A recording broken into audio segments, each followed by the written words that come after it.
The night he challenged me to translate a single sentence wasn't the night I discovered who he was. It was the night he discovered who I had been all along. Rain hammered against the towering windows of Bellissimo, one of Manhattan's most prestigious Italian restaurants, turning the glittering skyline outside into streaks of gold and silver. Crystal chandeliers bathed the dining room in warm light, while a pianist quietly filled the air with melodies soft enough to disappear beneath conversations about acquisitions, private jets, and European vacations. I carried another polished silver tray through the maze of white tablecloths. The tray wasn't heavy. My feet were. 10 hours into my shift, every step reminded me why comfortable shoes mattered more than expensive dreams. "Claire," Marco called from across the dining room. "Table 7 needs another bottle of Chianti." "I've got it." And smile. I almost laughed. Customers tipped generosity. Managers rewarded appearances. Neither cared whether your back ached. I adjusted the black apron tied around my waist and caught my reflection in one of the mirrored columns. Round cheeks. Soft figure. A few loose strands of light brown hair escaping my ponytail. Just another chubby waitress. At least, that's what everyone usually saw. Nobody saw the language textbooks hidden inside my backpack. Nobody knew I still listened to Japanese podcasts during my subway rides home. Nobody guessed that I had once planned to become a conference interpreter before life exchanged tuition payments for hospital bills. Dreams don't always disappear. Sometimes they simply learn to wait. The front doors opened. A gust of cold air swept through the restaurant. Then came silence. Not complete silence. The strange kind that travels from one table to another without anyone saying a word. I looked toward the entrance. 4 men walked inside. 3 scanned the room before taking another step. The 4th didn't bother. He walked with calm confidence, wearing a perfectly tailored navy suit beneath a charcoal overcoat. His dark blonde hair was neatly combed back, and his pale blue eyes moved across the restaurant as though every detail had already been measured before he arrived. Vincent Moretti. Even people who had never met him recognized the name. Or at least the stories. Some called him a billionaire. Others called him the most influential businessman in New York. Many preferred not to call him anything at all. Marco hurried toward the entrance. Every server instinctively moved aside. Power rarely needed introductions. It simply occupied space. "Claire." Marco returned moments later, lowering his voice. "They're in the private dining room." "I figured. I need you to take care of them personally." I blinked. "Me? Just be careful." The words lingered longer than they should have. Be careful. Not because they were difficult customers. Because they were important ones. I collected a bottle of Barolo, polished the glasses one final time, and walked toward the private room. The heavy wooden doors stood slightly open. Inside, leather folders covered the walnut conference table beside crystal water glasses and untouched bread baskets. This wasn't dinner. It was business pretending to be dinner. I stepped inside quietly. "Good evening." One executive nodded without looking up from his documents. Another remained focused on his phone, speaking rapid Italian under his breath. Only Vincent looked directly at me. For one brief moment, neither of us said anything. His attention wasn't rude. It was observant. The kind of gaze that quietly sorted people into categories before they ever spoke. I poured the wine carefully. Dark crimson swirled into crystal glasses. A leather folder shifted as someone reached for a pen. Several pages slipped free. Columns of English, Italian, Japanese. My eyes caught a familiar sentence before I could stop myself. One phrase. One grammatical choice. One mistake. Small enough that almost nobody would notice. Large enough to offend the wrong audience. I looked away immediately. Too late. Vincent had already seen the hesitation in my eyes. He rested one hand lightly on the folder and tilted his head just enough to ask the question without speaking. For the first time that evening, someone wasn't looking at my apron. He was wondering why a waitress had paused over a language she was Never supposed to understand. You recognize the Japanese. His voice wasn't loud. It didn't need to be. The words drifted across the table with the same quiet confidence he had carried into the restaurant. I looked up. Vincent Moretti hadn't moved. One hand still rested lightly on the leather folder. The other circled the stem of a crystal wine glass without lifting it. I shouldn't have looked, I said. That wasn't my question. Neither of us blinked. Around us, the executives continued discussing shipment schedules and acquisition deadlines, unaware that an entirely different conversation had already begun. You hesitated, Vincent continued. People don't hesitate over a language they don't recognize. I lowered my eyes for a moment. Old habits never reveal more than necessary. My major was linguistics. Was? My life changed. The answer was enough. Or so I hoped. One of the executives suddenly stood up, phone pressed tightly against his ear. His expression had lost all color. Mr. Moretti? The room immediately quieted. Our interpreter. Vincent turned slowly. What about him? His flight was diverted. When? An hour ago. And? He won't make it. Silence. Heavy. Deliberate.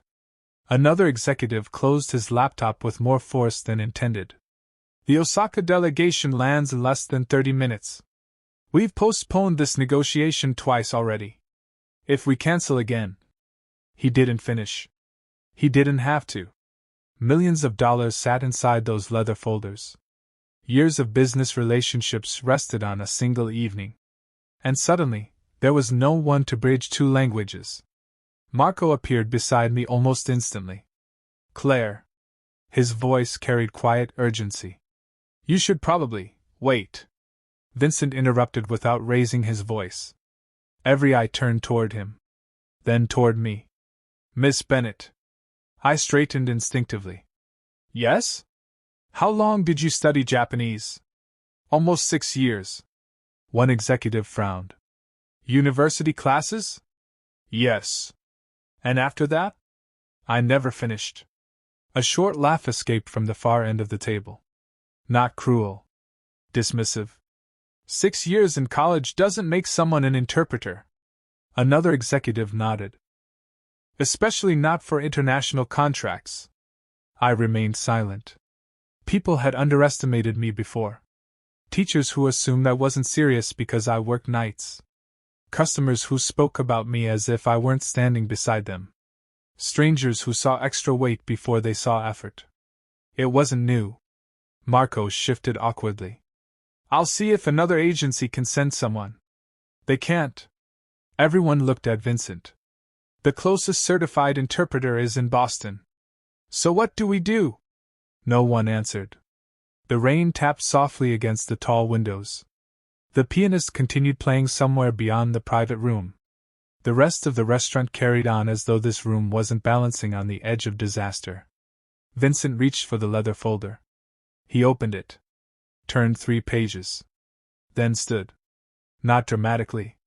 Simply because he had made a decision. He walked toward me until only the conference table separated us. His pale blue eyes searched mine with unsettling calm. Not arrogance. Assessment. He placed the open contract in front of me. Several paragraphs of Japanese filled the page. Legal terminology. Corporate language. Cultural nuance hidden beneath formal expressions. Enough to intimidate almost anyone. Vincent rested one hand lightly on the document. Go ahead. The room became perfectly still. One executive folded his arms. Another leaned back with obvious skepticism. Someone whispered just loudly enough for me to hear. She's a waitress. Another replied. This won't last 30 seconds. I looked at the contract. Then at Vincent. You want a literal translation? I asked quietly. Or the version your clients will actually trust? For the first time since entering Bellissimo, the corners of Vincent Moretti's mouth moved almost imperceptibly. Not because he had found his interpreter. Because the waitress everyone had dismissed had just asked the only question that actually mattered. Chairman Watanabe held my gaze for several long seconds. Not suspicious. Curious. There was a difference. People who doubted you searched for mistakes. People who respected you searched for truth. Then, almost imperceptibly, he smiled. The tension around the table eased by a single breath. It wasn't much, but it was enough. He spoke again in Japanese, this time faster, weaving business etiquette with subtle cultural references that rarely survived literal translation. I listened without interrupting. When he finished, every eye in the room turned toward me. He says, I translated calmly, that successful partnerships are built before signatures, not after them. The chairman nodded. I continued, he also says that language reveals intention. I glanced at the contract lying open beside Vincent. And intentions cannot afford careless words. One of Vincent's executives shifted uncomfortably in his chair. The chairman hadn't criticized the contract. Not directly. He had simply reminded everyone that respect was communicated long before negotiations reached numbers. Vincent leaned forward. What would you recommend? The question surprised the room. Not because he had asked. Because he had asked me. I picked up the contract once more. This introduction should acknowledge their 70-year history before mentioning the merger. I marked another sentence. This paragraph should emphasize shared leadership instead of operational authority. Another note. And this closing statement, I looked toward Chairman Watanabe, should express commitment to preserving identity rather than expanding ownership. The chairman's smile grew slightly wider. He answered immediately. I translated without hesitation. He says someone finally understands what his company is truly protecting. The atmosphere changed. Not dramatically. Quietly. Like ice beginning to melt beneath warm sunlight. Business conversations resumed. Only now they sounded different. Less like two companies negotiating. More like two families learning to trust each other. For nearly an hour I stood beside the table, translating questions, clarifying expressions, and occasionally softening phrases that sounded stronger in English than they should in Japanese. Sometimes I translated words. Sometimes I translated silence. Both mattered. When the final document was placed on the table, Chairman Watanabe reached for his fountain pen. He paused. Then looked at Vincent. He spoke only one sentence. I smiled before translating. He says, now he is ready to sign. Pens touched paper. Leather folders closed. Crystal glasses were finally lifted in celebration. A deal worth hundreds of millions of dollars had survived because someone had changed a handful of words. No. Because someone had understood the people behind them. As the executives exchanged handshakes, I quietly stepped backward. My job was finished. I reached the doorway before hearing my name. Claire. Not waitress. Not Miss Bennett. Claire. I turned. Vincent stood beside the conference table, one hand resting on the signed agreement. For the first time since we had met, his expression carried no challenge. Only genuine curiosity. How long ago did you leave university? The question caught me off guard. 3 years. And you've been working here since then? I nodded. My mother became ill. Nothing more needed to be said. His eyes softened almost imperceptibly. Not pity. Understanding. Chairman Watanabe approached before either of us spoke again. Instead of offering another handshake, he gave me a respectful bow. You honored both languages tonight, he said in careful English. I hope one day the world honors your gift as faithfully as you honored ours. My throat tightened. Thank you, Chairman. He smiled once more before leaving with his delegation. The heavy doors closed behind them. Only then did the room exhale. One executive shook his head in disbelief. I've worked international negotiations for 15 years. I've never seen anything like that. Neither had I. I picked up my serving tray again. It suddenly felt strangely light. As I turned toward the dining room, Vincent's voice followed me one last time. Claire. I looked back. He wasn't looking at the apron tied around my waist anymore. He was looking at the woman who had been hidden behind it all along.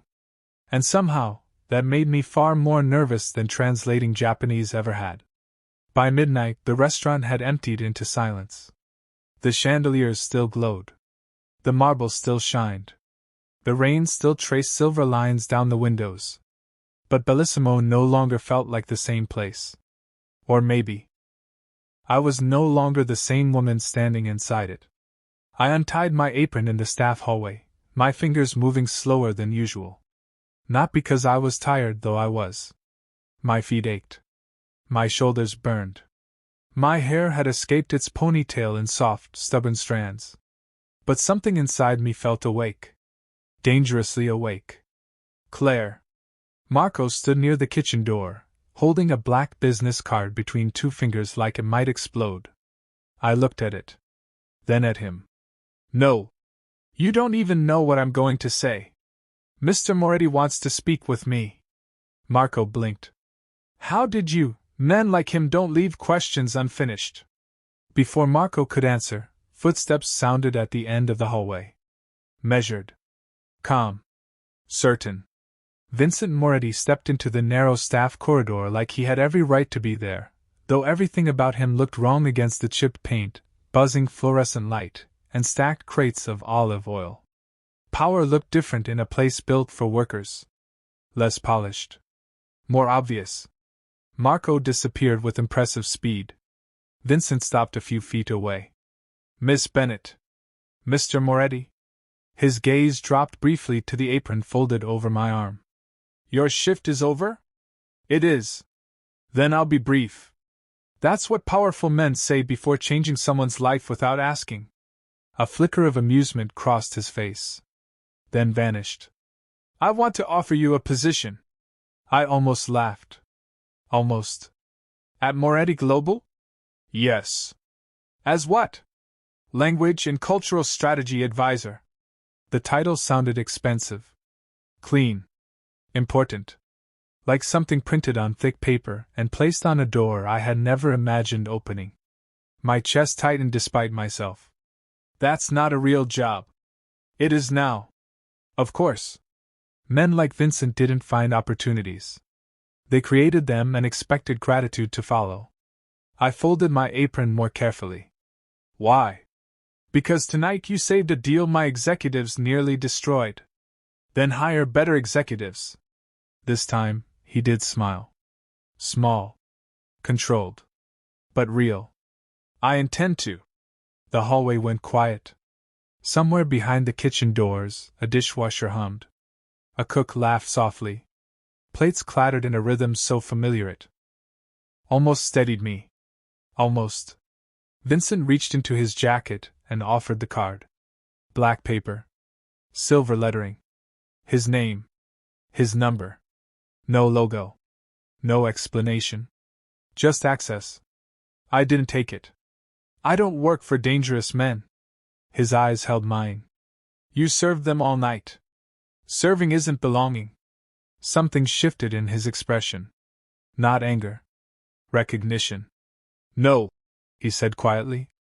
It isn't. For a moment neither of us moved. I expected him to push. To negotiate.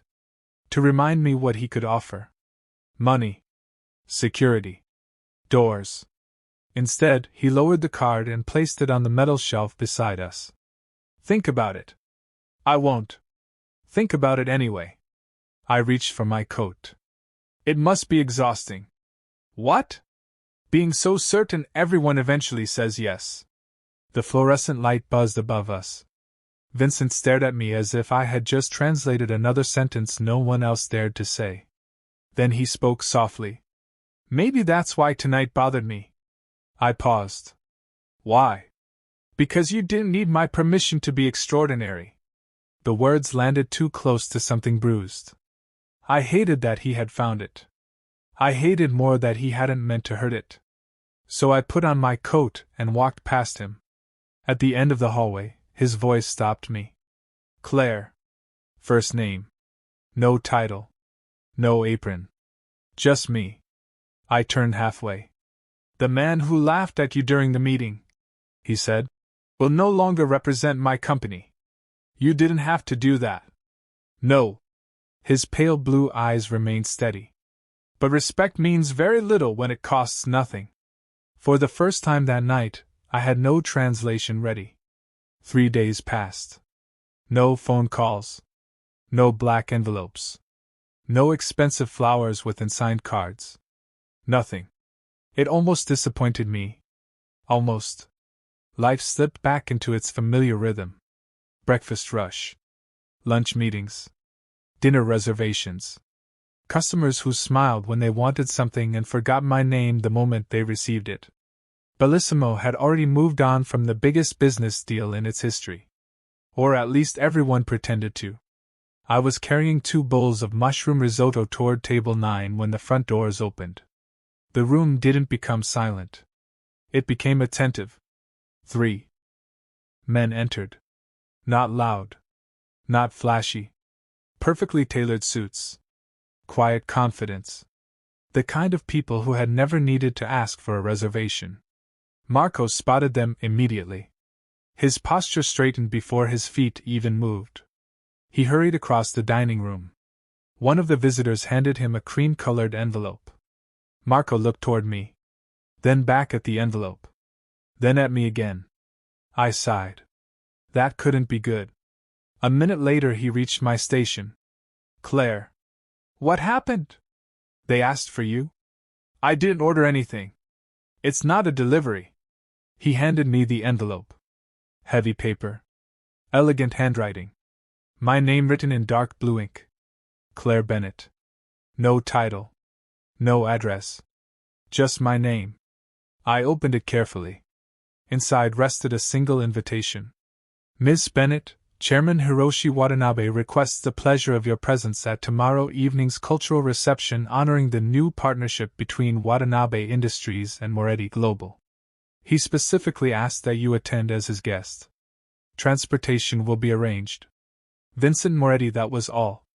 No pressure. No explanation. No dramatic promise. Just an invitation. I folded the card. I'm not going. Marco stared at me. You're serious? I have work. I can cover your shift. I didn't ask you to. You've been personally invited by Chairman Watanabe. I noticed. He specifically requested you. I noticed that too. Marco rubbed his forehead. I don't understand you. I smiled gently. That's okay. Neither did I. The evening ended quietly. When my shift finally finished, Manhattan had traded rain for crisp autumn air. The sidewalks shimmered beneath fresh streetlights. The city felt washed clean. I adjusted my backpack and started toward the subway. The streets were busy enough that I'd barely noticed someone matching my pace. 1 block. 2. 3. Finally I turned. Vincent. No security team. No assistants. No expensive entourage. Just a charcoal overcoat, and his hands tucked into the pockets. You declined? I did. You answered quickly. I needed almost 15 seconds. A faint smile touched his face. I've negotiated international mergers that took longer. I'm not an international merger. No. He glanced ahead as they crossed another intersection. You're considerably more complicated. I laughed before I could stop myself. So I've been told. Silence settled comfortably between us. Not awkward. Just quiet. You should come tomorrow, he said. I don't belong there. You belonged in that boardroom. That's different. How?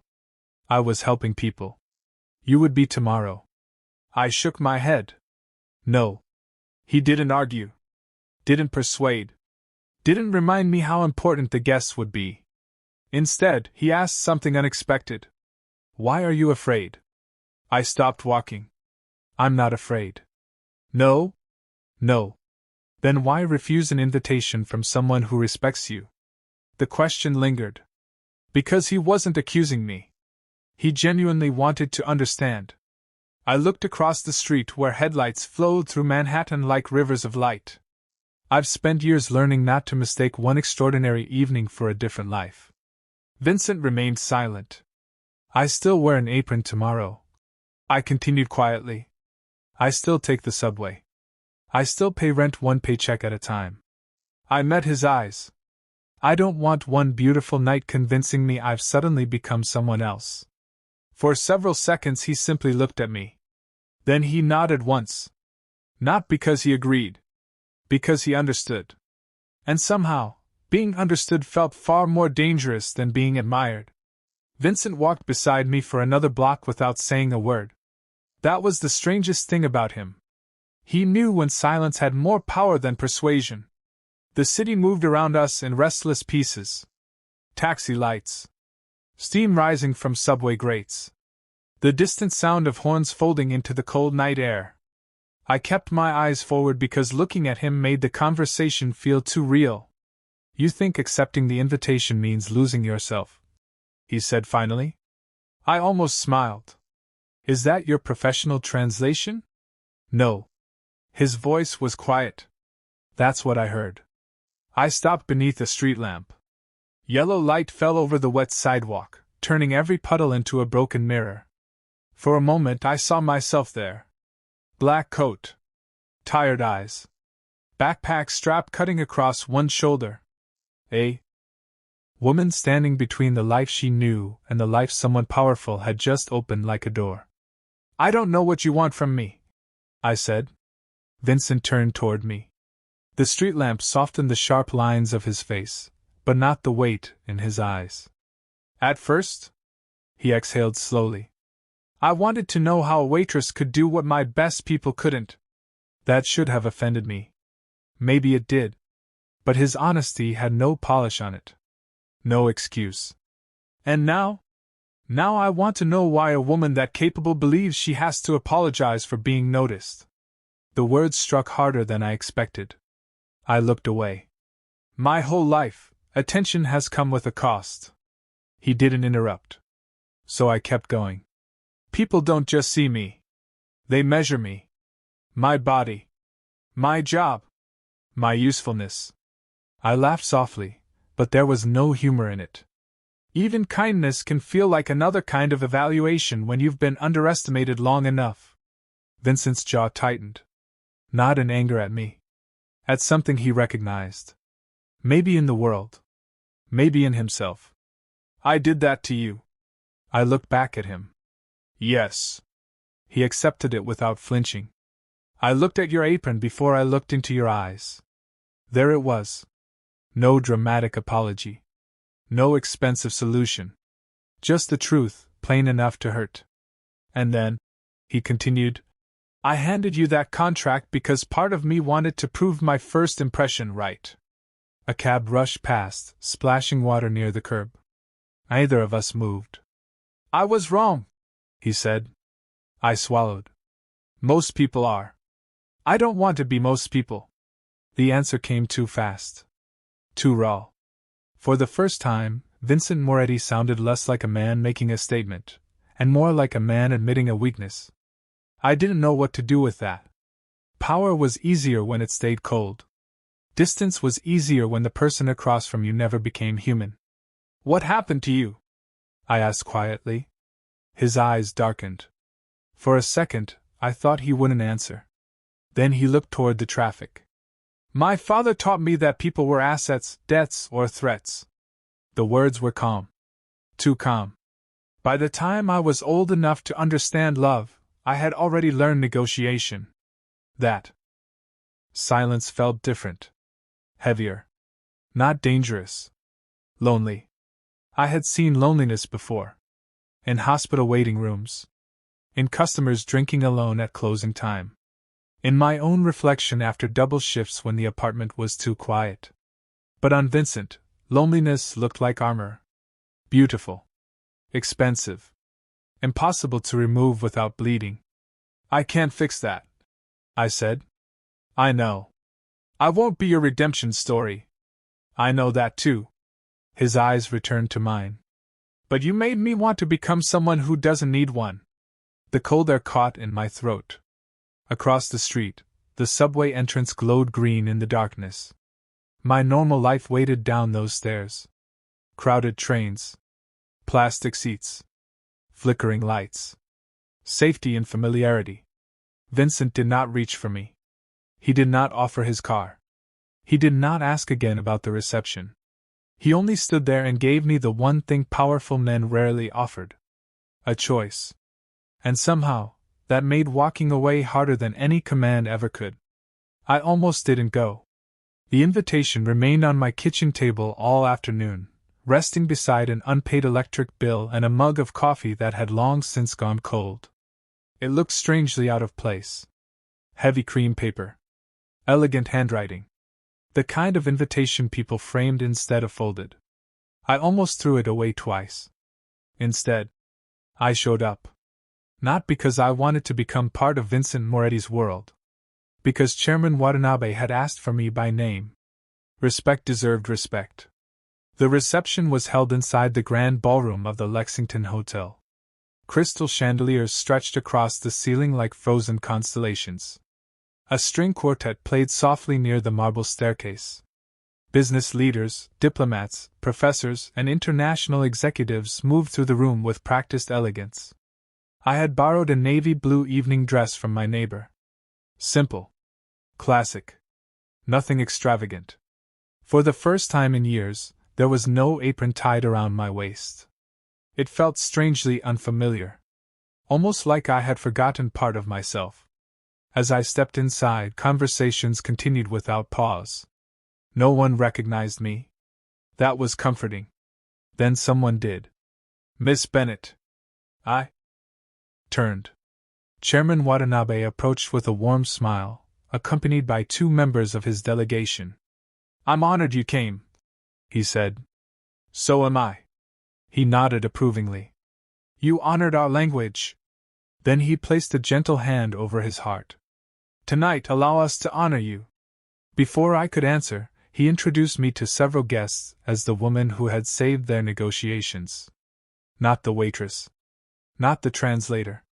The woman. Each introduction made my face warmer. Each handshake felt more surreal than the last. Across the ballroom, I noticed Vincent speaking with investors. Dark navy tuxedo. Calm posture. The room seemed to orbit around him without him asking it to. Then his eyes found mine. He stopped speaking in the middle of a sentence. Not dramatically. Simply stopped. For one quiet heartbeat, the ballroom disappeared. He crossed the room slowly. No hurry. No performance. When he reached us, Chairman Watanabe smiled knowingly. "I believe," the chairman said softly, "you owe each other another conversation." He excused himself before either of us could respond. Vincent looked at me for a long moment. "You came." "I did." "I'm glad."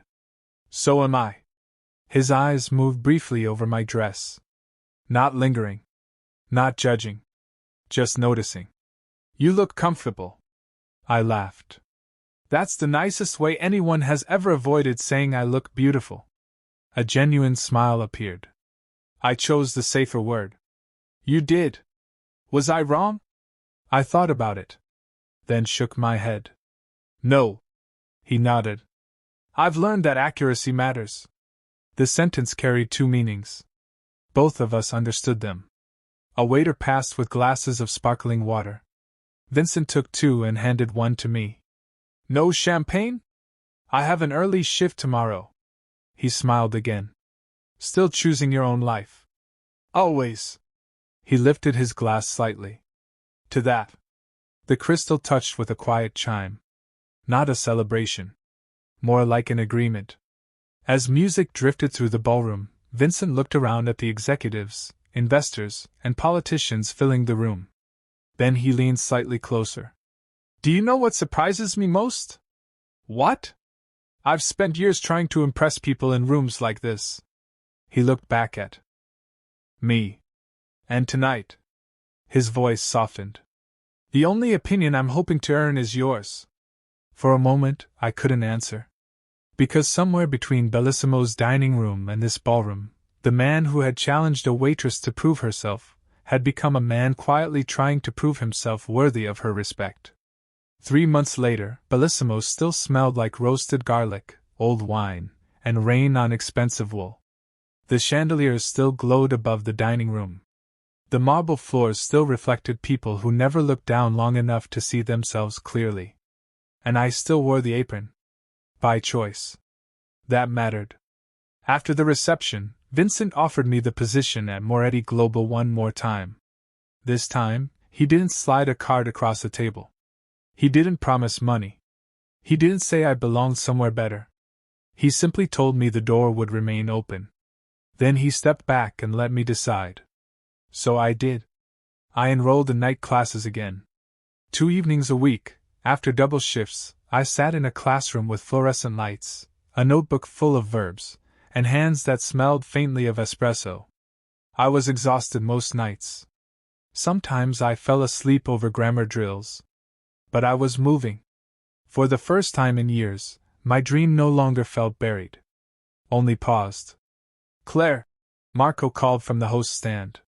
"Private room request." I tied my apron tighter. "Who?"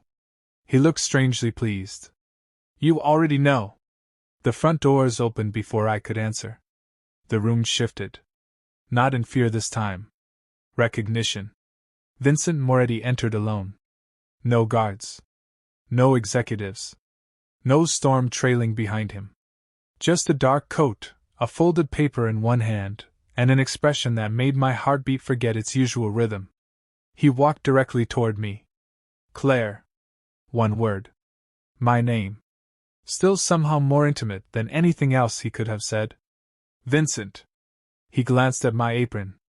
Then back to my eyes. "I need a translator." I raised an eyebrow. "That sounds familiar." "It should." He handed me the folded paper. Not leather. Not corporate. Just plain white stationery covered in careful handwriting. Japanese? Imperfect. Slowly written? Beautiful because of the effort. Not the precision. I read the first line. Then the next. By the third, my throat tightened. It wasn't a contract. It was a thank you. For correcting his words. For challenging his certainty. For reminding him that power without humility was just another language people learn to fear. The final sentence was simple. Almost clumsy. But it broke something open inside me. I folded the paper gently. The restaurant had gone quiet around us. Marco pretended not to listen from 6 feet away. Vincent waited. For once, the most powerful man in the room was the one hoping to be understood. "What does it say?" I asked softly. He exhaled. "I was hoping you would tell me." I smiled. "It says—" I looked down at the paper, then back at him. "The first thing you ever asked me to translate was a contract." His eyes held mine. "And now? Now you're asking me to translate an apology." A quiet breath moved through the room. Vincent nodded once. "Is it good?" I looked at the uneven characters again. "Not perfect." His mouth curved. "Honest?" "Yes." "Then it's good enough." For a moment neither of us spoke. Then he asked carefully, "Would you have dinner with me?" No command. No challenge. No expectation hiding behind wealth. Just a question. I untied my apron and laid it across the back of a chair. Not because I was ashamed of it. Because I had earned the right to choose when to take it off. "Respect first," I said. "Always," he answered. And when I walked out beside him, I understood what he had truly regretted that first night. Not challenging me. Not being wrong. But needing proof before he saw my worth. Love does not begin when someone finally notices your brilliance. It begins when they become humble enough to honor it.